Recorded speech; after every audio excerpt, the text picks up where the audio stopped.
ہم دو لوگوں کو، دو انسانوں کو،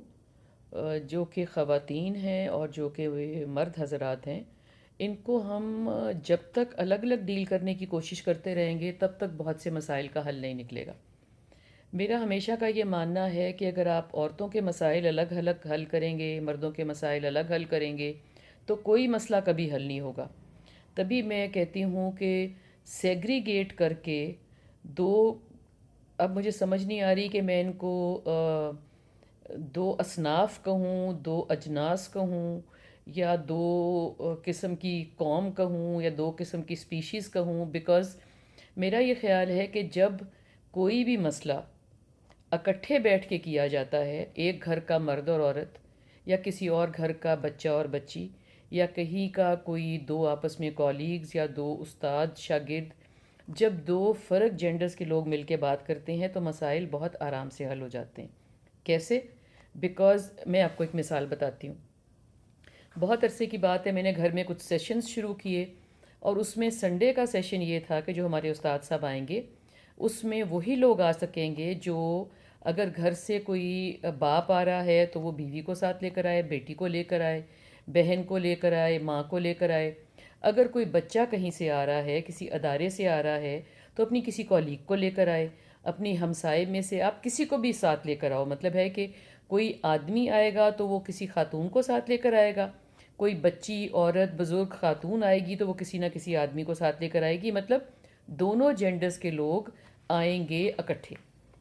اس لیے کہ جب یہ ہوا تو پھر ایک ہماری کلاسوں میں بہت سے دو میاں بیوی آتے تھے، بہت عرصے سے آتے تھے، بہت اچھے لوگ تھے، بہت پیارے لوگ تھے،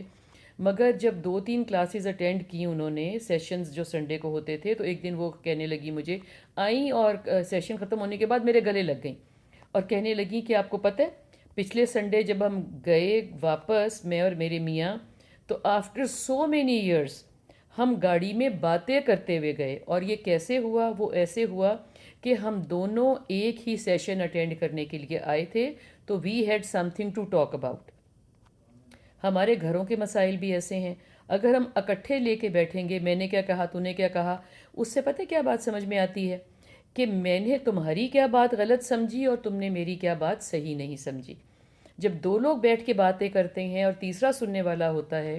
تو وہ باتیں صحیح سے حل ہو جاتی ہیں۔ ہماری بہت سی باتوں میں ہمارا ماننا، کہنا، مانگنا غلط نہیں ہوتا، ہمارا کمیونیکیشن کا گیپ ہوتا ہے، ہم ایک دوسرے کو سمجھ نہیں پاتی، ہماری ویکیبلری الگ ہوتی ہے، ہمارے سوچنے کا طریقہ الگ ہوتا ہے، ہم سننے کا طریقہ ہوتا ہے الگ الگ ہوتا ہے، ہم کسی اور اینک سے ساتھ والے کو دیکھ رہے ہوتے ہیں، بھلے کل کی لڑائی کی وجہ سے، بھلے پرسوں کی نافرمانی کی وجہ سے، بھلے کسی اور ناچاکی کی وجہ سے، تو ہم صحیح سن نہیں پاتے۔ تو یہ بہت ضروری ہے کہ عورتوں کو الگ کر کے عورتوں کے مسائل اور مردوں کو الگ کر کے مردوں کے مسائل نہ کہا جائے۔ ہم اکٹھے جن گھروں میں رہتے ہیں، ہم اکٹھے جہاں پڑھتے ہیں، اکٹھے جہاں کام کرتے ہیں، ہمارے میوچل مسائل ہیں، بھلے وہ وراثت کے مسائل ہوں، بھلے وہ اکٹھے اٹھنے بیٹھنے کے مسائل ہوں، بھلے وہ خرچے کو کس طرح سپینڈ کرنا ہے اس کے مسائل ہوں، بھلے ہمیں تعلیم کیسے حاصل کرنی ہے، ایبیوز کا کیا مطلب ہے، بچوں کو کیسے پروان چڑھانا ہے، میری اپنے پیرنٹس سے نہیں بنتی اس کا کیا کرنا ہے، and many many more topics. مگر اگر خاتون کو الگ سے بلا کے کاؤنسلنگ کی جائے گی، مرد کو الگ سے بلا کے کہیں کاؤنسلنگ کی جائے گی، اس کا کوئی بھی نتیجہ نہیں نکلے گا۔